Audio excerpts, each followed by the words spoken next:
Welcome to part 6, everybody, and we have arrived at this big old mountain island. Dragon Roost Island. Wait a second. Dragon Roost Island? Isn't that Quill's home? Yeah, folks. This is the Rito's Island. And we will meet a whole bunch of bird people in this part, trust me. And of course, there's the Spirit of the Sky, the Great Dragon Valu. Okay, that's nice. Alright, we have to find the Din's Pearl? Yeah, thank you for the exposition, Mr. Boat. And how'd that get into his mouth? Seriously. Yeah, for some reason he magically had this baton appear in his mouth. Maybe he regurgitated from his decks, but of course it won't be as disgusting because he is made of wood. So yeah. Anyway, here we get the titular item, the Wind Waker. And of course he gives us a brief tutorial on how the thing works. So basically, to use the Wind Waker, you have to use the C stick to move your motions up, down, left, and right, and all that. And of course, you have to keep it in time, though. And of course, currently it is at 3/4 time, and that's fascinating. And of course, in order to do 4/4 time, you have to hold the control stick to the left. You know, this whole thing kind of reminds me of band class back in my youth. I never thought I had to take music lessons again, but Zelda's always had a thing with music and magic and stuff, and this game is no different. Alright. Yeah, not bad, whatever. Alright, there's also 6/4 time, and there are songs that we can conduct in 6/4 time, but that won't happen until much later. So yeah, we got the Wind Waker, the item, you know, because it's the title of this game, Wind Waker and stuff. Anyway, actually, if you want to, right now we can actually learn a song for the Wind Waker right now.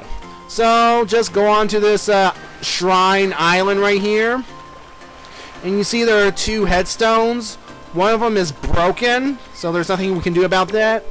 However, read the intact one and notice the notes, I guess. I think that's what they are.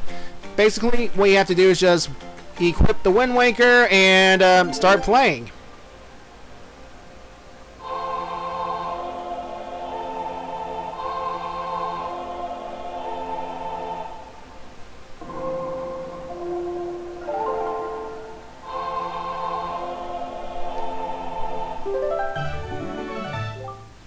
Oh, goody. We learned the Wind's Requiem. And that allows us to change the direction of the wind. And that will be very important.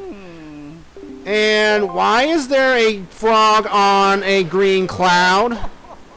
Yes, meet Zephos, the god of wind. So yeah, he's pretty much the wind master, I guess. The god of wind, ha ha ha. And of course, this here is he's pretty much explaining how you get control over the wind by playing that melody, which blah blah blah blah blah. And of course, he also explains that the shrine, it belonged to his brother Cyclos, and because said shrine has been destroyed, he's pretty miffed. There are a bunch of cyclones out in the sea, and pretty much Zephos wants us to do is find Cyclos and punish him. And we will go out there and teach him a lesson much later on. So yeah, we got the item, so let's move on, shall we? Now, there are boulders that are blocking the path on this island, and how are we going to destroy them? Well, here's the thing. Well, along the pathway, in order to destroy these things, there are our old favorite items that, well, have been in a number of Zelda games in the past. Bomb flowers. Yep, bomb flowers are back. Same thing as before. You pick one and toss it over to the boulder. Kaboom!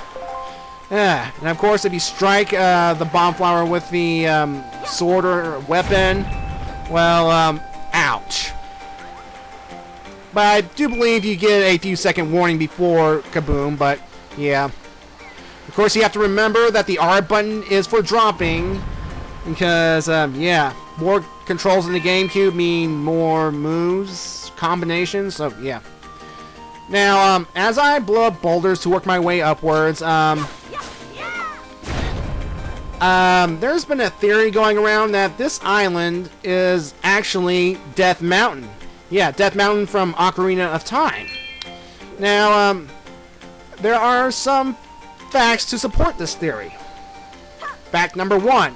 There are bomb flowers all over the place.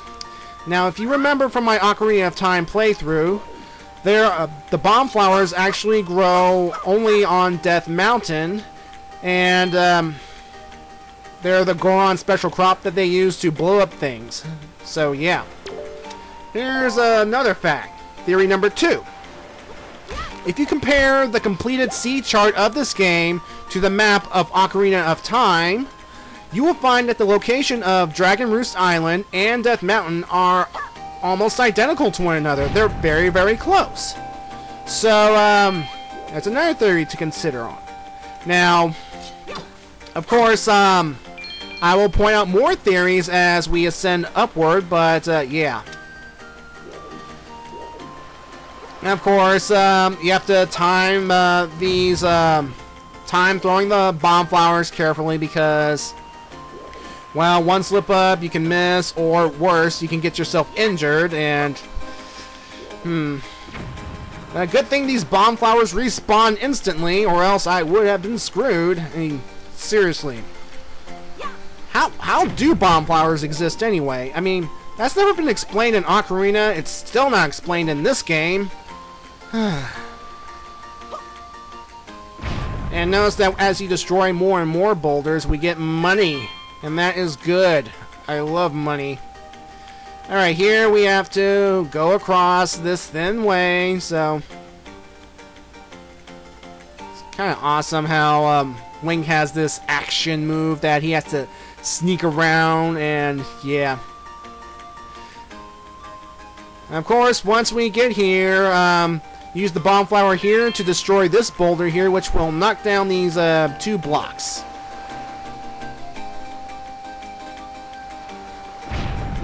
Yay. Alright, and by destroying that boulder right there and those 2 blocks falling down, it creates a nice old shortcut that will allow us to get up here even quicker. Now, what I have been doing is, I've only pulled out the first block a little bit because, well, I wanted to create a nice little stepping stone, but realistically you can pull out the block all the way up and fall down because you can still climb upward on the thing, so yeah. Well, with that taken care of, let's go on upward, and there's good old Quill right here.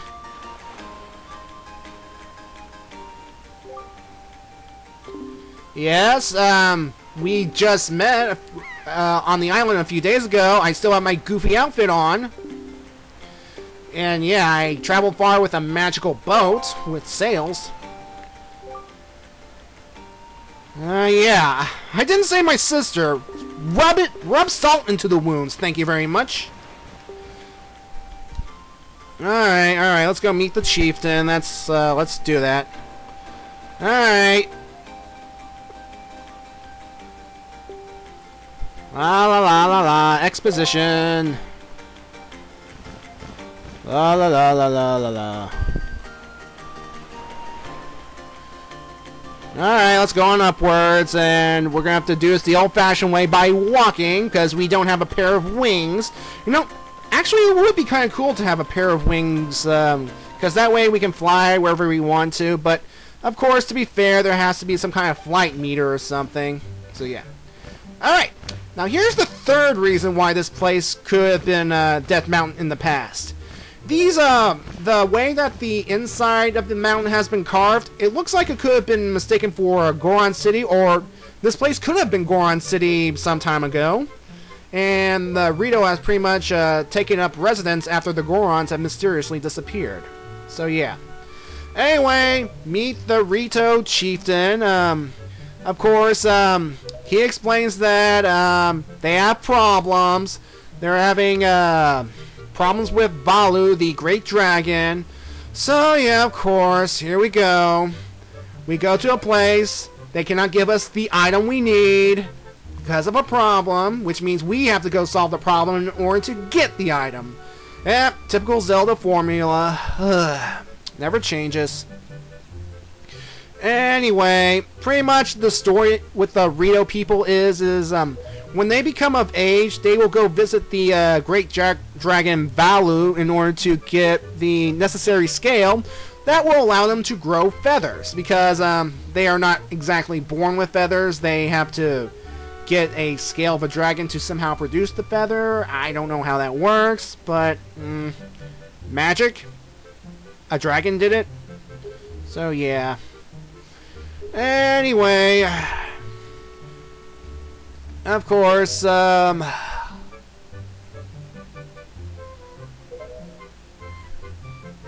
Yeah. Anyway, the chieftain's talking about his son, Prince Kamali, and we will be meeting Prince Kamali later on.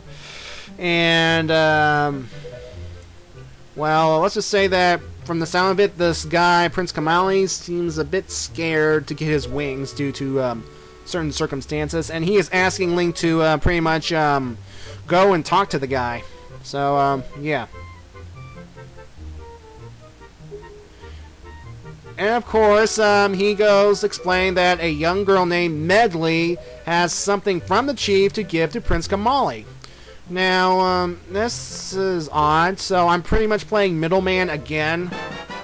Yeah. Anyway, Quill here will give you the delivery bag.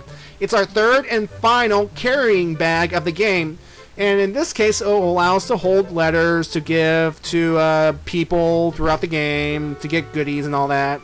So, yeah. Anyway, they're going to see if they can handle Prince the Balu, and we handle Prince Kamali. Oh, goody. So yeah, pretty much the Rito here. There are a bunch of birdmen, postmen, that fly around the island, delivering letters here and there throughout the Great Sea. That's fun. That's nice. It's kind of weird having a bunch of bird people walking around, but hey. Oh, look at this guy. This guy here, his name is Kabali. Or Kabali. And Kabali here looks very, very familiar. Where have I seen this design before? Oh yeah. You know, ever since Majora's Mask, they made the postman based off the Running Man guy, and well, not in all games, but in a good number of games, so I find that kind of weird. But I digress. Anyway, we are pretty much going to become a part-time mail sorter, and the purpose of this minigame is to sort the letters in the correct location. Of course, you gotta keep an eye on what symbols go where and all that, and it's a game of hand-eye coordination, a matching game and all that. Now, of course, this game, for the first time, it will be easy because all you have to do is sort 10 items. But, of course, when you play this game later on, and if you want to get most of the things in this game, you'll have to play this game over and over again. It's going to be a little difficult. I will not lie. I will not lie. Anyway, we passed our first test because, again, we have to get a minimum of 10. But in future playthroughs of this little mail sorting minigame, we are going to have to try and get 20 or more. So that'll be fabulous. And of course, talk to this guard right here, and he's pretty much wants to ask a favor because his girlfriend likes these kind of golden feathers, and our goal here is to collect golden feathers for this guy, which I will.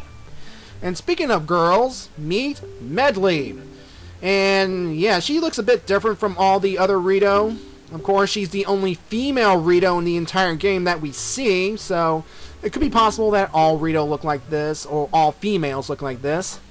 So yeah, pretty much we're going to talk to her, and she will give us the letter to give to Prince Kamali. Ah, that is good. So, yeah. So why is the chief giving the letter to her, to give to me, to give to his own son? That doesn't make sense. Why don't you make any sense? But then, of course, it's all in the name of plot. Anyway, after we get the letter, Medley will pretty much say to meet her at the entrance to Dragon Roost Cavern. And it just so happens that Dragon Roost Cavern is the location of the dungeon. Yeah, the dungeon of this island. So yeah, we'll get around to that in the next part. But first, let's go meet Prince Kamali. Let's go down this pathway right here, and we will open the door, meet the prince.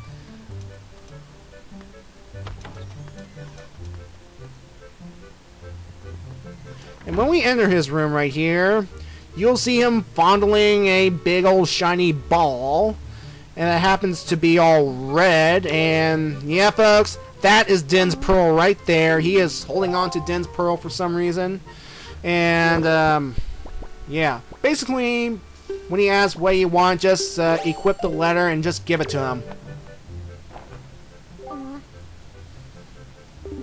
Yeah, it's from your own father. Deal with it. Blah, blah, yeah. Alright, still has to get a dragon skin. Yeah, he's pretty much scared because recent things have happened in Dragon Roost Cavern that, well, Prince Kamali would not like to talk about because there are terrible things that are going on. I mean, Valu is upset for one thing, and if Valu is upset, that means he is not in a scale-giving mood. And, well, of course, eventually it'll be up to Link to solve the problem because, hey, it's a Link. It's a Zelda game, which means Link has to solve everybody's problems. Oh, anyway, before we head on into Dragon Roost Cavern, we're going to go back to the mail sorting minigame. And after many attempts, I finally got to a point where I can do 25 letters in just under 30 seconds. Yeah, basically when you redo this minigame, you have to get a minimum of 20 in order to get paid. And if the Kabali says that if we manage to get 25 letters sorted in the time allotted, we will be immensely rewarded. So that's nice. Now, the best way to get 25 letters sorted in just under 30 seconds is you have to wait for those special chains, you know? Like if there's like a chains of the same letter type, you just spam the sorting button over quickly, and that way you can get things done a little faster. I mean, that's your best bet on winning this minigame. That's the best bet. And I will not lie to you. I will not lie at all. This took me about 40 to 45 minutes just to get up to 25 sorted letters. I mean, sometimes I got 20 so I can get some money. Other times I only got up to 24 and missed it by just one. And there were other times that I was under the 20 letter mark. I mean, seriously. I mean, you gotta have good reflexes in order to get this game all figured out. And believe me, all those tries, I finally got the hand-eye coordination down somewhat. But of course, as I'm getting older, my reflexes are kind of lacking. And here's the thing, you can accidentally screw up if you tilt the control stick the wrong direction and get the wrong letter into the wrong slot, and so many wrongness and man.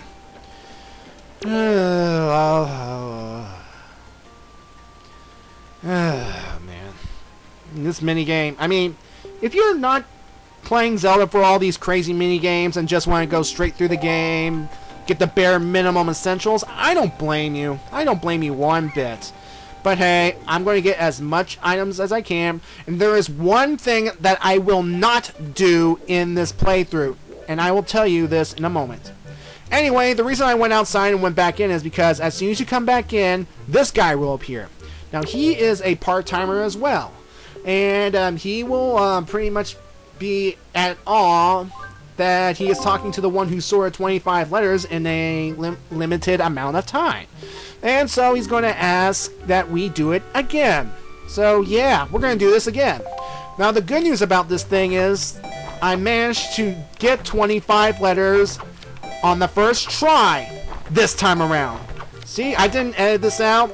This is me actually getting 25 letters this time in one setting of this minigame.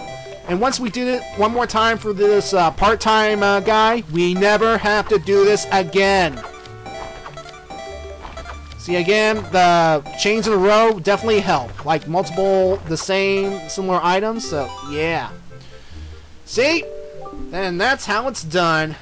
See, by doing this just once, we are amazed and all that stuff, so yeah.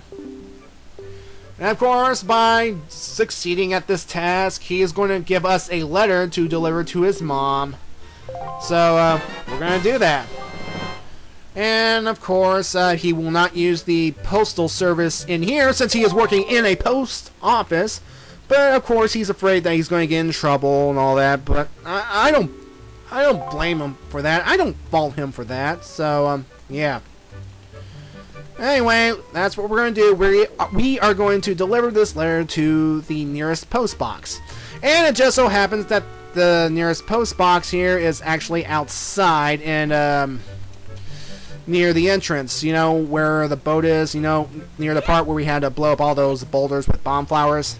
So yeah, we're going to do a little backtracking, and you are going to watch every minute of it. And of course, here's how we are going about to using the I'm going to show you how to use the posting system here, the post box system. Basically, we go to one of these things right here. And why is the post box talking to me? Is it microchipped? Is it magic? Or what I give up explaining Zelda's world. Anyway, basically what we have to do is equip the letter to one of the item buttons and just give it to the post box. And then, of course, we have to pay for the postage. Oh, fun. We're going to pay for sending a letter. But don't worry. There are usually goodies that come out of these post boxes throughout this entire Great Sea. And I will show them to you as the playthrough continues. Oh, fun.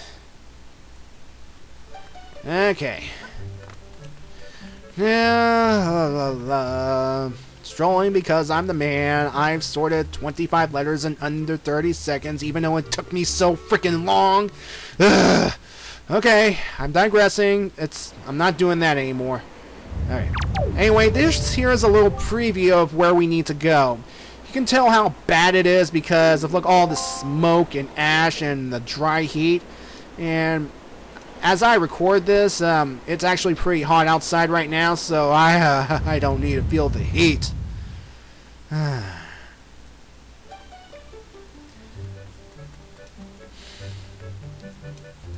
So yeah, what a place this is.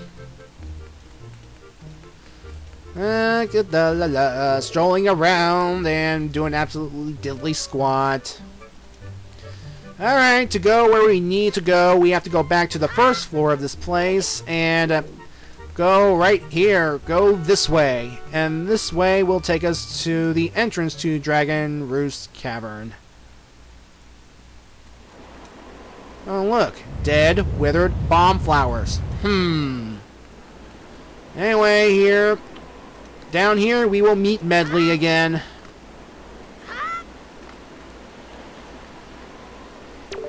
And of course, she will explain her story. And, yeah, and take notice, on her back, she actually has a harp. Yeah, that's a harp on her back. Keep that in mind. I'm just saying. Alright, blah blah blah. And she explains that there used to be water here, but then this big old boulder is now blocking the spring. So, it's pretty much all dried up except for that little piece of puddle right there. And of course, Medley blames herself for what's happened. Well, and she explains that she is the apprentice to Kamali's grandmother. Blah, blah, blah, blah, blah, blah, blah. Come on. Plot exposition. Alright. Anyway, she blames herself so much that she wants to use Link to help her get up to Dragon Roost Cavern so she can help fix this problem. So, pretty much our goal is we are going to have to actually pick her up and throw her towards the entrance. Alright, so that'll be fun. But before we actually toss her up to the entrance, I'm going to have a little fun with her because, well, because the game will allow you to. You can actually inflict some punishment. What I'm going to do now is I'm going to pick her up, and at the right moment, I'm going to toss her, but she will not make it upward. Instead, she will run against the wall. Ha ha ha! And she is seeing stars and acting all dizzy and all that. So, yeah, see, you can abuse these characters in this game. I like it. Alright, enough of that. Let's do it right. What you want to do here is go up to this little area right here and wait for the wind to blow towards the cavern entrance. When the wind is blowing towards the cavern entrance, toss Medley and she will fly up to the entrance. And of course, yeah, again, pay attention. Time it just right. Come on, wind, blow this way. Blow forward. There we go.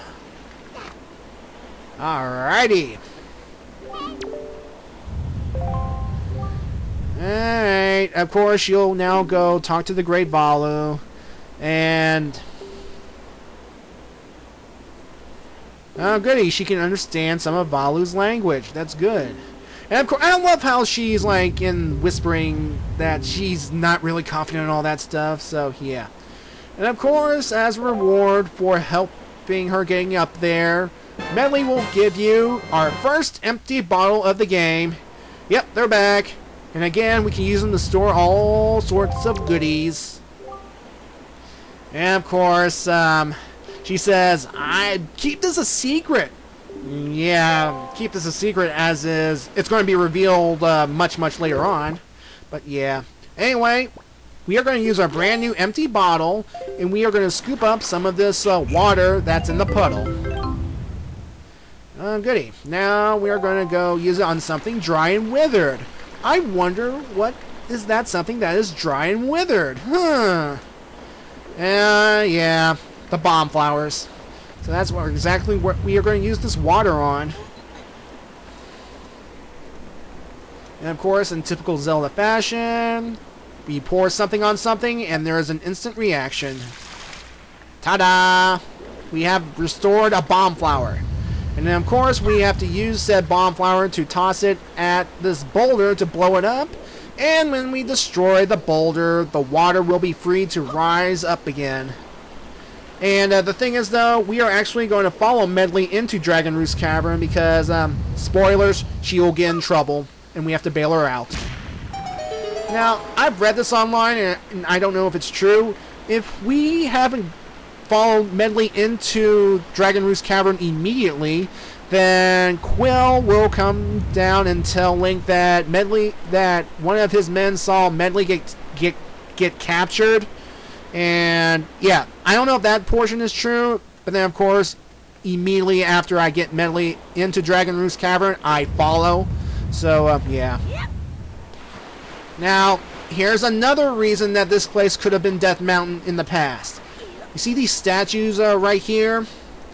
They look reminiscent of, well, hold on a second. No, that's a lie. Those are the statues that are in Dragon Roost Cavern. Those are Rito statues, actually. Never mind. Anyway, speaking of which, you have to toss these bomb flowers into the basket area of these statues. And when they explode, they will fall down, and they will create a bridge for us to cross into the cavern itself. And of course, timing is everything, so yeah. And once we get the bombs inside the thing and create a bridge, we will be able to go into Dragon Roost Cavern. And folks, in part 7, I will begin Dragon Roost Cavern, and perhaps Link can solve the problem of the Great Valu. And we can get Din's Pearl and get on with this game. Alright. Alright folks, the fun begins. Next video. See ya.